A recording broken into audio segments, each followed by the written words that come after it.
la común y enviadas en urnas a sus familiares, sin preocuparse de una correcta identificación, desde luego. En el envío se incluía un certificado de defunción con una causa de muerte y una fecha de muerte ficticia. Las familias recibían la urna y recibían el certificado. Pero empieza a sorprender la muerte imprevista de miles de hospitalizados, con certificados que eran muy parecidos entre sí, y esto empezó a dar lugar a sospechas y a una actitud de indagación, de investigación sobre qué es lo que pasaba con estos pacientes, ¿no? Particularmente cumplió aquí un papel importante el clero católico y también el evangélico. No destaco esto, y ya voy a hacer mención inclusive a nombres y apellidos, porque en realidad el clero en general no se caracterizó por ser una oposición y una resistencia al nazismo. Pero acá venían las familias arias, las familias católicas, y decían: no sabemos qué pasó con nuestro hijo. ¿Por qué nos llega este certificado que tiene un nombre que ni siquiera correspondía a lo mejor al hijo, o la edad, o había tenido un dato equivocado? Y entonces, digamos, empezó a generar en la población alemana un sentimiento de disconformidad, que fue la preparación para una resistencia ideológica para aceptar este plan, ¿no? Y el hincapié de esto se hacía en que las personas, digamos, en luchar contra esta idea de que estas personas eran indignas de vivir, ¿no? Esto, por supuesto, implicaba un gasto de energía y de esfuerzo importante, porque en realidad toda la propaganda nazi estaba orientada a mentalizar al ciudadano alemán de que era una vida que no merecía ser vivida y que debía sacrificarse para el bien de la patria.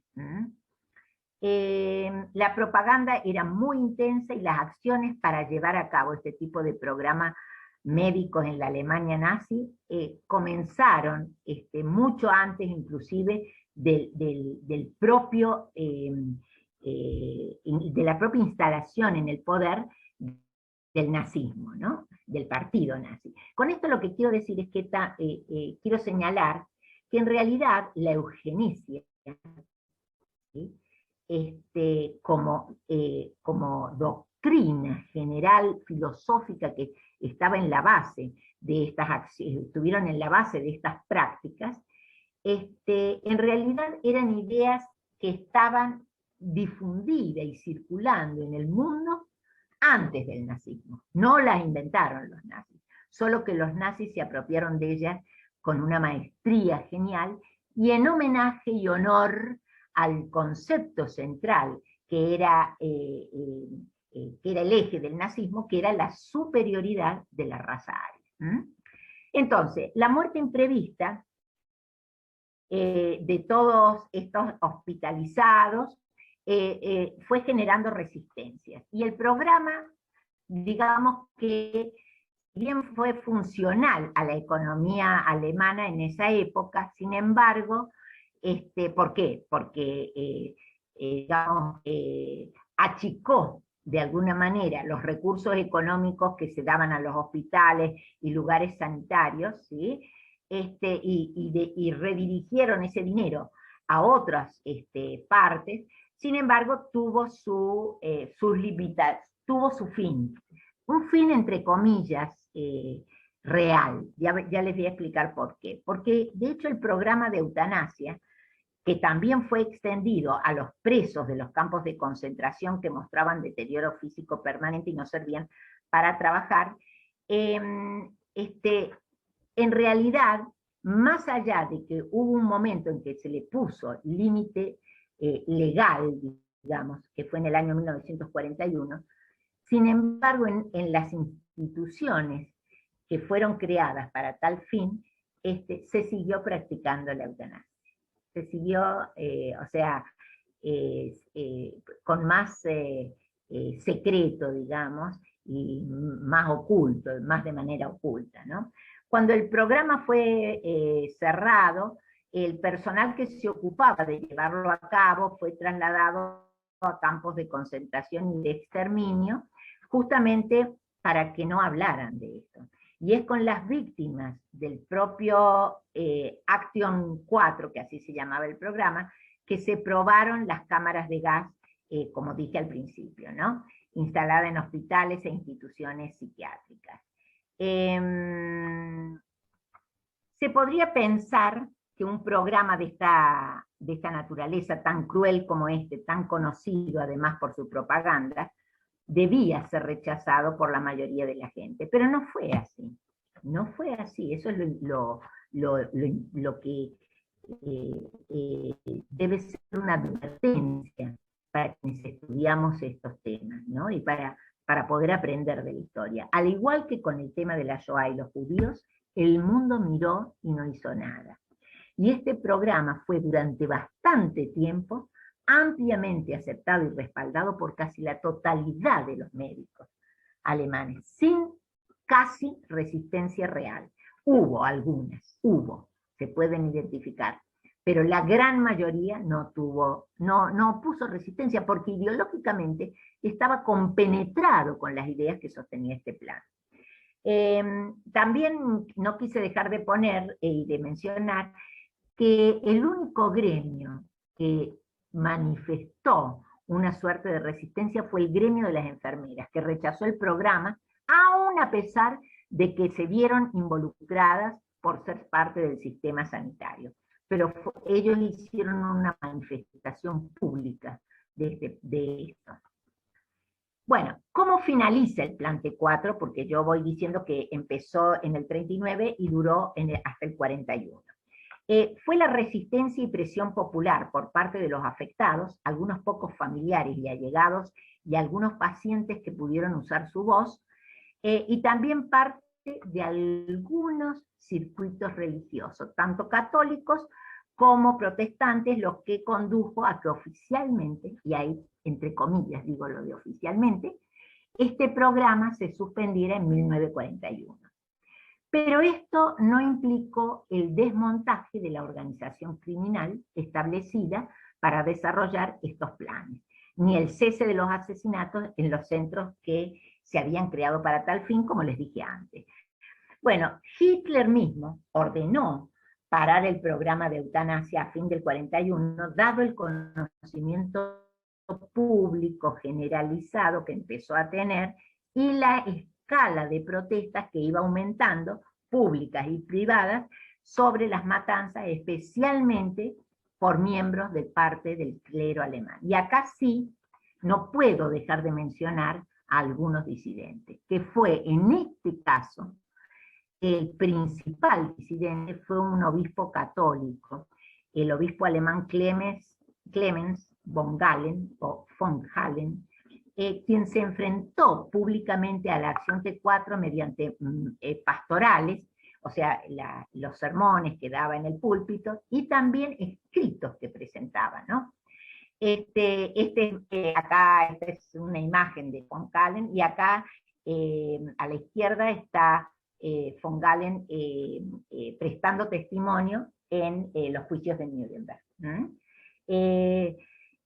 Bueno, él, von Galen fue el promotor de manifestaciones en la calle con ciudadanos alemanes. ¿Sí? Esto es interesante porque eso no existía en el régimen nazi, y sin embargo él se animó y lo hizo. Y esto ya voy a hacer una reflexión al respecto, al final. La Iglesia evangélica también protestó contra la eutanasia. El pastor Braune, vicepresidente del Comité Central de Misión Interna, reunió a principios de 1940 documentos e informes sobre la eutanasia, llegando a descubrir a través de investigaciones desde dónde partían las medidas de exterminio. Redactó inclusive un memorando sobre los hechos y a raíz de sus investigaciones fue encarcelado durante varios meses, según lo describen los historiadores Platen y Hallerman, ¿no? Y a los médicos y al personal involucrado directamente en la campaña de eutanasia se les ordenó guardar silencio y mantener el plan en secreto bajo la pena de muerte y con la posibilidad de terminar en un campo de concentración. Si bien la Iglesia Católica no tuvo un rol protagónico contra el nazismo en general, no hay que perder de vista la acción de von Hallen, que en realidad forma parte de lo que es, cuando se estudia la Shoah también se estudian los justos salvadores, es decir, las personas que arriesgando su vida defendieron o protegieron de la muerte a alguien, ¿no? A algún judío en el caso de la Shoah, y en este caso no judíos, sino la defensa era hacia los discapacitados arios. Bueno, según documentos publicados para tal, en este sentido, tras el fin de la guerra, el nazismo había decidido que no iba a actuar sobre este obispo. Esto fue un consejo de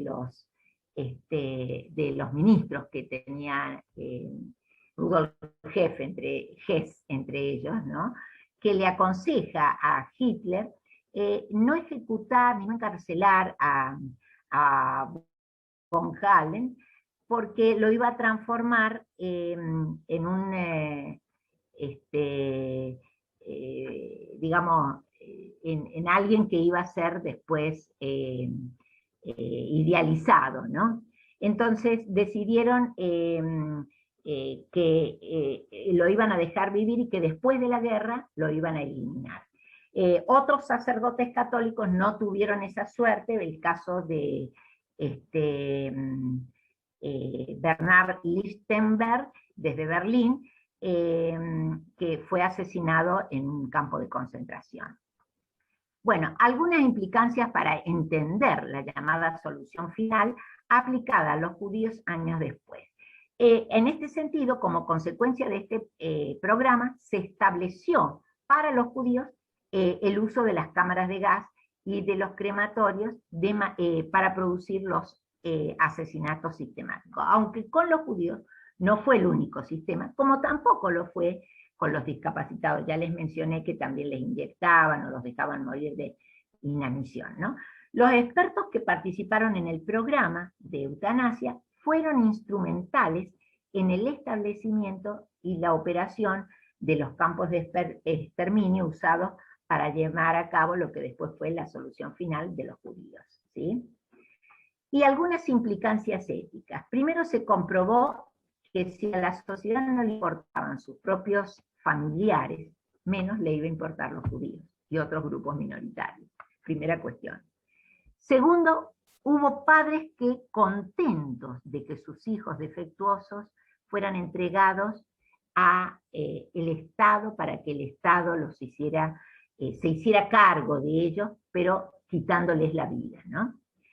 Y una reflexión importante es entender que este tipo de programas deshumanizan tanto a la víctima como al victimario. A la víctima porque la convierten en una pila de ceniza, digamos, ¿no? Y también a la sociedad y a la familia, que mira y no ve, y que simplemente no le importa, que considera que la vida humana tiene un valor en tanto una persona tenga cualidades físicas, mentales, que lo incluyan dentro de un concepto de normalidad que estuvo construido en base a preconceptos, a prejuicios. Y esto nos lleva a pensar realmente hasta dónde vale más, si es posible pensar que el ser humano yo puedo medir su valor. ¿Vale más una persona sana que una persona enferma? ¿Se puede poner valor a una vida humana más que a otra? Bueno, esta reflexión, estas preguntas con las que cierro la exposición, pretenden ser un disparador importante para que entendamos que estas cosas sucedieron, que no la hicieron gente de otro planeta, sino seres humanos, ¿sí? Que dispusieron de toda una maquinaria del Estado para hacerla, y que hubo una población que prestó su consenso durante mucho tiempo para que así sucediera. Y esto es una alerta importante para saber que si sucedió, y lo hicieron humanos, y humanos que, seres humanos, o sea, no eran seres de otro planeta, eran personas que festejaban el cumpleaños de sus hijos, que querían a su tía, a su abuela, es decir, parecían seres normales, o como nosotros pensamos que son los seres normales. Lo cual es una alerta para estar siempre atento en la sociedad para que estas cosas no vuelvan a suceder nunca más. Y de ahí el valor que tiene la transmisión y contar estos hechos. Bueno, muchísimas gracias y quedo abierta para preguntas si está en el interés de ustedes. Excelente, Sada, muchas gracias. Impresionante el tema, gracias por tu aporte.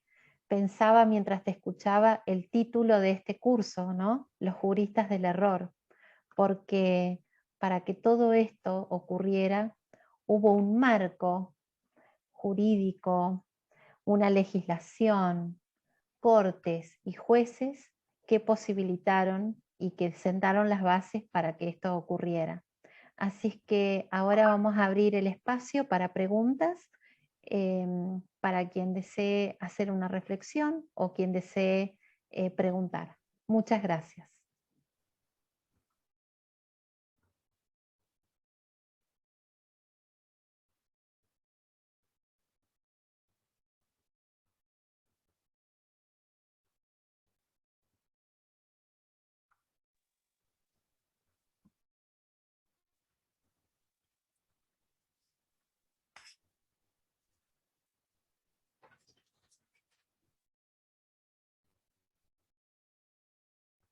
Acá hay una pregunta que aparece en el chat que dice pregunta para el final.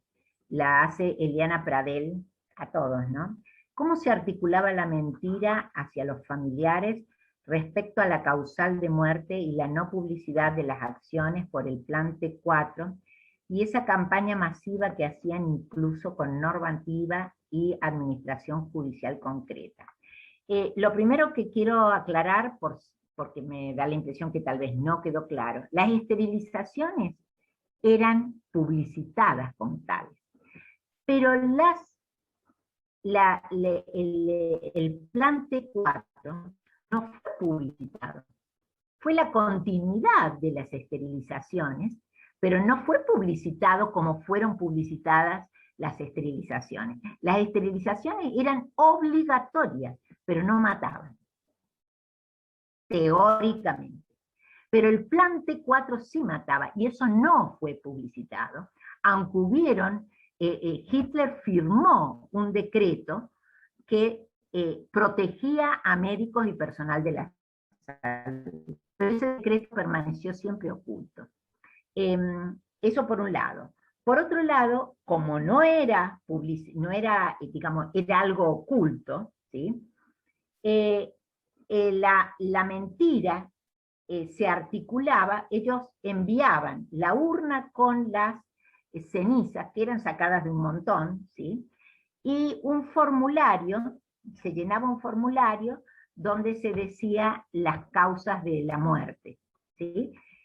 Por ejemplo, que murió de una neumonía, que estaba bien, pero de pronto se enfermó de tal o cual cosa, y lo cual le produjo la muerte, ¿no? por ejemplo, el caso de Helen, que yo conté, fue un caso en el que la historia de Helen se sabe porque hubo testigos de eso, ¿sí? Que ella fue gaseada, pero el certificado que le llega es que ella murió en una crisis de esquizofrenia o algo así. Entonces, ¿cuándo empieza esto a salir a la luz? Nunca salió totalmente a la luz, nunca salió.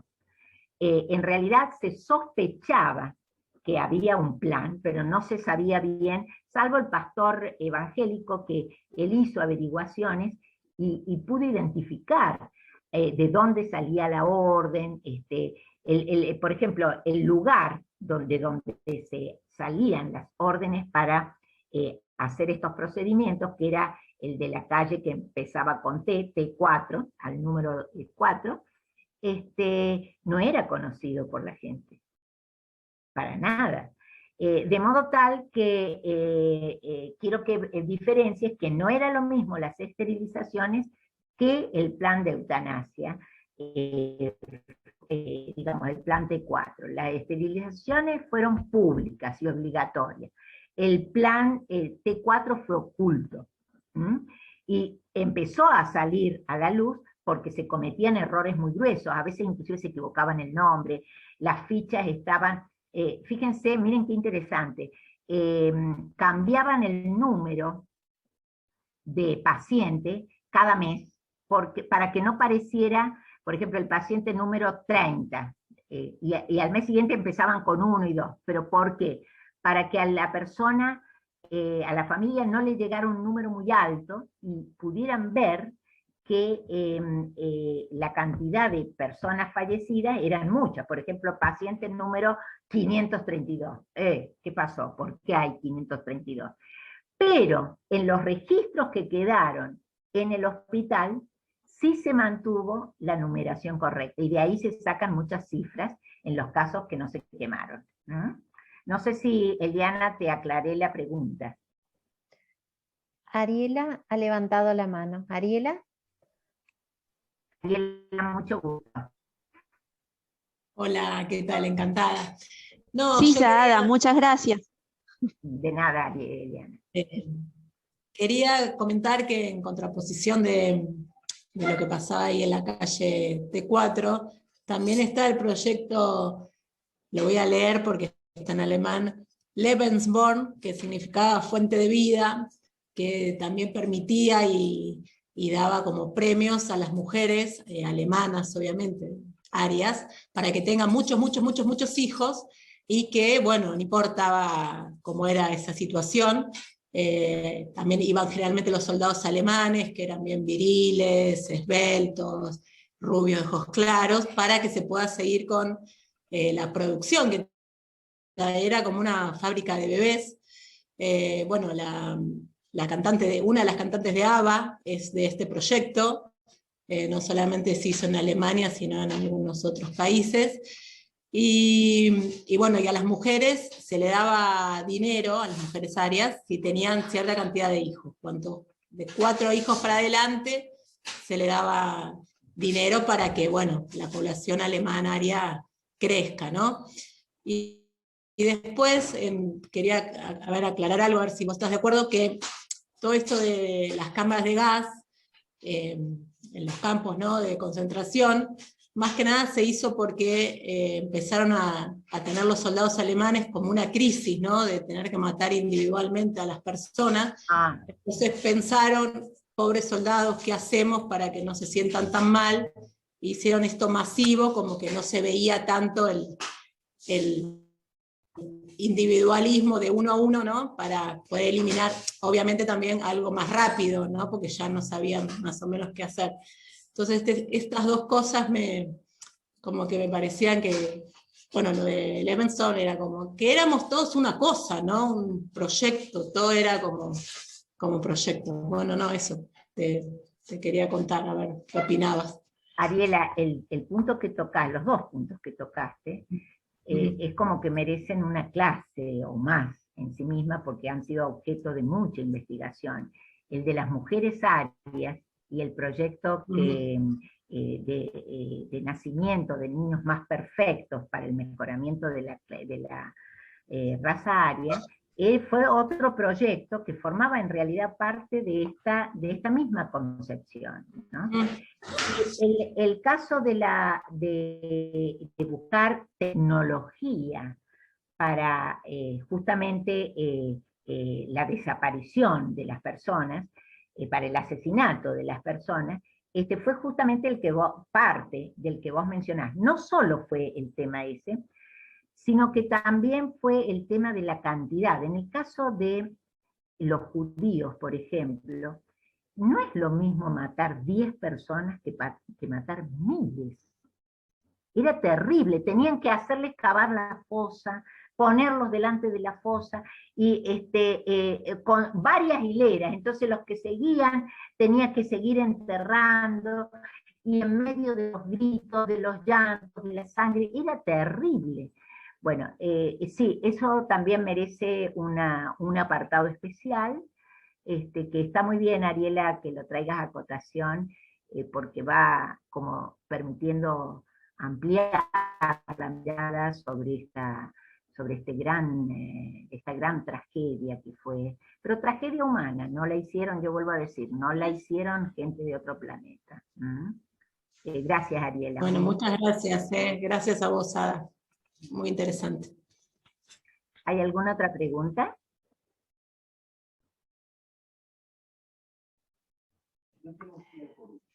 Sada, Marcelo Gallo escribió una pregunta.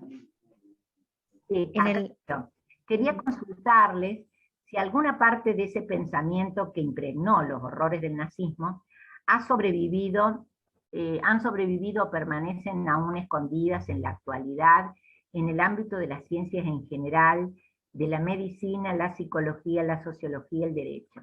Sí, de la psicología, la sociología, el derecho, sí. Sí, fíjate que Marcelo,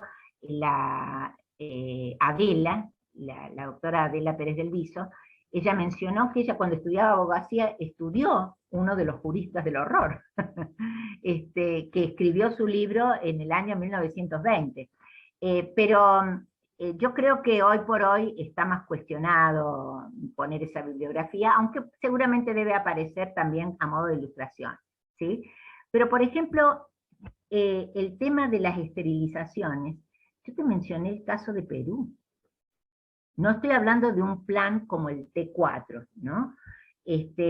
No de esa manera, pero qué sé yo, en Brasil hubo una época en que a los niños de la calle se los mataba. Ya no, hubo toda una denuncia al respecto, pero se los eliminaba. Y en Perú, estudiando este tema, yo ignoraba que Fujimori hubiera hecho un plan de esterilización de las mujeres campesinas, de esterilización forzosa. Y es interesante, habría que investigar esto. Yo dirigí una tesis de licenciatura de psicología, donde la persona que estudió